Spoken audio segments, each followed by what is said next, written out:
تیرا کرم ہے ذات باری، عطاری ہوں عطاری۔ میرا نام AR شہزاد گھانچی ہے، الحمدللہ میں عطاری ہوں۔ یہ میری بیٹی ہے۔ میرا نام عائشہ ہے اور میں عطاریہ ہوں۔ اور یہ میرا بیٹا ہے۔ میرا نام محمد شہباز رضا ہے اور میں عطاری ہوں۔ اور یہ میرا بھتیجا ہے، اس کا نام محمد ریان رضا ہے، اور یہ ابھی تک بیعت نہیں ہے۔ پلیز شیخ اس کو بیعت فرما لیجئے اور اپنے سلسلے میں داخل فرما لیجئے۔ اور یہ میرا بھانجا ہے، اس کا نام محمد اورحان رضا ہے، پلیز اس کو بھی اپنے سلسلے میں شامل فرما لیجئے۔ جاتے جاتے شیخ کچھ کوشچنس تو بنتے ہیں، کیونکہ السؤال مفتاح العلم، سوال علم کی چابی ہے۔ پلیز شیخ یہ بتائیے بیعت کیا ہے، بیعت کب سے ہے، اور بیعت کرنے کے کیا کیا فوائد ہیں؟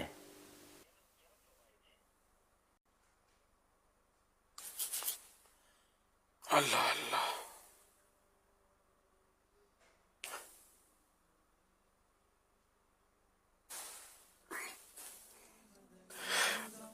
آپ کے بھتیجے بھانجے وغیرہ جو بھی آپ نے بتائے، سب کو سلسلہ عالیہ قادریہ رضویہ میں داخل کر لیا۔ بیعت کیا ہے؟ بیعت، بیعت نہیں، بیعت صحیح تلفظ ہے۔ بیعت کا لفظی معنی بک جانا، سیل ہو جانا، بک جانا، کسی کے ہاتھ پر بک جانا۔ بیعت، بیعت کا لفظی معنی بک جانا، اور اصطلاح شرع و تصوف میں اس کی مختلف صورتیں، جن میں ایک یہ کہ کسی پیر کامل کے ہاتھوں میں ہاتھ دے کر پچھلے گناہوں سے توبہ کرنے، آئندہ گناہوں سے بچتے ہوئے نیک اعمال کا ارادہ کرنے، اور اس سے اللہ پاک کی معرفت یعنی اللہ پاک کو پہچاننے کا ذریعہ بنانے کا نام بیعت ہے۔ آج کل عام الفاظ میں، عام بول چال میں اس کو پیری مریدی کہتے ہیں۔ اللہ پاک کے پیارے پیارے آخری نبی مکی مدنی محمد عربی صلی اللہ علیہ وسلم نے لوگوں سے اسلام پر بھی بیعت لی، نیک اعمال کرنے پر بھی اور گناہوں سے بچنے پر بھی، کسی سے سوال نہ کرنے پر بھی، اور کسی خاص عمل پر بھی بیعتیں لی گئی ہیں۔ تو یہ جو سرکار صلی اللہ علیہ وسلم نے مختلف عنوانات پر، موضوعات پر بیعتیں لی، تو یہی اصل وہ ہے، مطلب اصل مانے بنیاد ہے اس کی، پیری مریدی کی، بیعت کرنے کی۔ اور بیعت کا ثبوت تو قرآن کریم میں موجود ہے، جیسا کہ پارہ 15 سورہ بنی اسرائیل کی آیت نمبر 71 71 میں خدا رحمان کا فرمان عالی شان ہے، یوم ندعو کل اناس بامامہم۔ ترجمہ کنز ایمان، جس دن ہم ہر جماعت کو اس کے امام کے ساتھ بلائیں گے۔ اس آیت مبارکہ کے تحت مفسر شہیر حکیم الامت حضرت مفتی احمد یار خان رحمۃ اللہ علیہ فرماتے ہیں، اس سے معلوم ہوا کہ دنیا میں کسی صالح یعنی نیک بندے کو اپنا امام بنا لینا چاہیے، شریعت میں تقلید کر کے اور طریقت میں بیعت کر کے مرید بن کر، تاکہ حشر اچھوں کے ساتھ ہو، یعنی قیامت کے دن اچھوں کے ساتھ اٹھنا نصیب ہو۔ اگر صالح یعنی نیک بندہ امام نہ ہوگا تو اس کا امام پھر شیطان ہوگا۔ اس مبارک آیت میں تقلید، بیعت اور مریدی سب کا ثبوت ہے۔ میرے آقا اعلیٰ حضرت امام اہل سنت مولانا شاہ امام احمد رضا خان رحمۃ اللہ علیہ فرماتے ہیں بیعت بے شک سنت محبوبہ یعنی پسندیدہ سنت ہے. شیخ الشیوخ شہاب الحق والدین عمر رضی اللہ عنہ کی عوارف شریف سے شاہ ولی اللہ دہلوی کی قول الجمیل تک اس کی تصریح اور ائمہ و اکابر کا اس پر عمل ہے. یعنی یہ سب پیری مریدیاں یہ چلی آ رہی ہیں بزرگوں سے. اور رب العزت فرماتا ہے عند الذین یبایعونک انما یبایعون اللہ ید اللہ فوق ایدیہم. پارہ 26 سورۃ الفتح آیت نمبر 10. ترجمہ کنز ایمان. وہ جو تمہاری بیعت کرتے ہیں وہ تو اللہ ہی سے بیعت کرتے ہیں, وہ ان کے ہاتھوں پر اللہ کا ہاتھ ہے. اور فرماتا ہے لقد رضی اللہ عن المؤمنین اذ یبایعونک تحت الشجرہ. پارہ 26 سورۃ الفتح آیت نمبر 18. ترجمہ کنز ایمان. بے شک اللہ راضی ہوا ایمان والوں سے جب وہ اس پیڑ کے نیچے یعنی اس ٹری کے نیچے تمہاری بیعت کرتے تھے. حجت الاسلام امام محمد بن محمد غزالی رحمۃ اللہ علیہ فرماتے ہیں مرید کو کسی مرشد و استاد کی حاجت ہوتی ہے جو اس کے سیدھے راستے کی طرف رہنمائی کرے, کیونکہ دین کا راستہ انتہائی باریک ہے جبکہ اس کے مقابلے میں شیطانی راستے بکثرت اور نمایاں ہیں.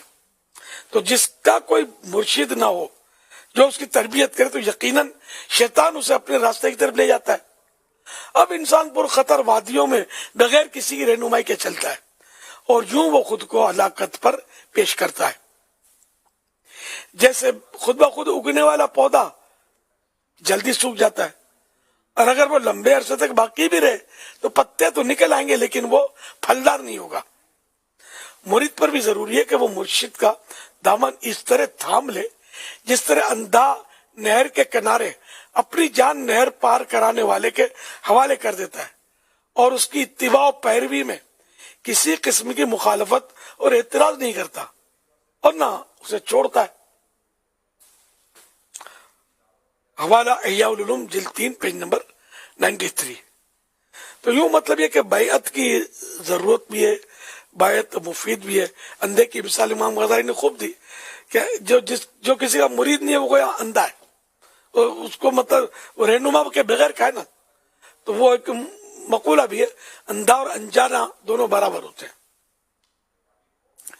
تو یوں جیسے کہ اب ایک نابینا ہے اور وہ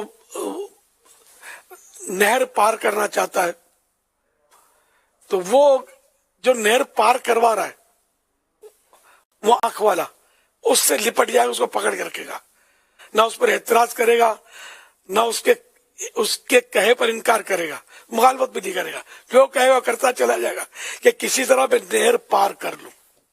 اگر وہ اس پر اعتراض کرے گا یا اس سے اختلاف کرے گا تو پھر یہ کہ یہ ہو سکتا ہے کہ نہر پار کرنے سے محروم رہ جائے اور ڈوب مرے. تو یوں بہرحال ہے کہ پیر کامل جو ہے مرشد کامل اس کی بیعت مفید ہوتی ہے اور یہ آج کل کا کوئی سلسلہ نہیں ہے, یہ تو بہت پرانا ہے اور پیارے آقا صلی اللہ علیہ وسلم سے بھی اس کا ثبوت ہے بیعت لینے کا, اور قرآن کریم سے بھی علماء نے مختلف آیات کے ذریعے اس کا ثبوت فراہم کیا ہے. لیکن جو لوگ دین سے بالکل ہی دور ہوتے ہیں نا, پتہ ہی کچھ نہیں ہوتا, وہ بعض اوقات لا علمی کی بنا پر اس کا انکار کرتے ہیں. حالانکہ غوث پاک کو مانتے ہیں, غوث پاک کو مانتے ہیں نا تو غوث پاک کسی کے مرید تو تھے نا. پھر یہ کہ غوث پاک کے دوسرے مرید ہوئے اور یہ ان کا ابھی تک سلسلہ تو چل رہا ہے, ان سے آگے بھی غوث پاک سے آگے بھی سب ایک دوسرے کے مرید ہوتے چلے آ رہے ہیں. اسی طرح دیگر خواجہ غریب نواز یہ بھی چشتیہ سلسلے کے پیشوا نا, تو یہ بھی تو کسی کے مرید تھے نا, اور ان سے بھی پھر پیری مریدی سلسلہ چلا آ رہا ہے نا. اس طرح دیگر جتنے بھی بزرگان دین اولیاء کرام کے آپ نام لوگے نا تو آپ جب ان کے حالات پڑھو گے تو یہ پتا چلے گا کہ یہ فلاں کے مرید تھے. خود امام غزالی کی میں نے مثال دی, یہاں یہ بھی مرید تھے. تو آگے یوں سب ایک دوسرے کے مرید ہوتے چلے آ رہے ہیں. تو آپ بولیں صحابہ کرام کس کے مرید تھے؟ وہ سرکار کے مرید تھے صلی اللہ علیہ وسلم. جی ہاں. تو اب وہ پیری مریدی کا ان دنوں مطلب ہے کہ الفاظ میں وہ نہیں کہتے تھے, لیکن اس کی اصل موجود تھی. بلکہ اولیاء کرام فرماتے ہیں پوری کائنات میں مصطفیٰ صلی اللہ علیہ وسلم جیسا کوئی پیر ہے اور نہ ابو بکر صدیق جیسا کوئی مرید ہے. یہ ملے گا آپ کو, یہ لکھا ہے فتح رضویہ جلد 11 پیج نمبر 326 پر. سب سے بڑے پیر صاحب جو ہیں یہ ہمارے آقا صلی اللہ علیہ وسلم, اور سب سے بڑے مرید کامل حضرت ابوبکر صدیق رضی اللہ عنہ, کہ نہ ایسا کوئی پیر سرکار جیسا نہ صدیق اکبر جیسا مرید.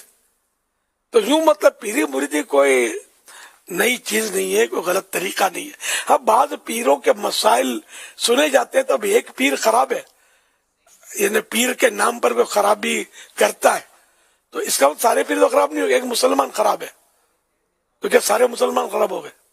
یا معاذ اللہ کیا اسلام برا بن گیا؟ نعوذ باللہ.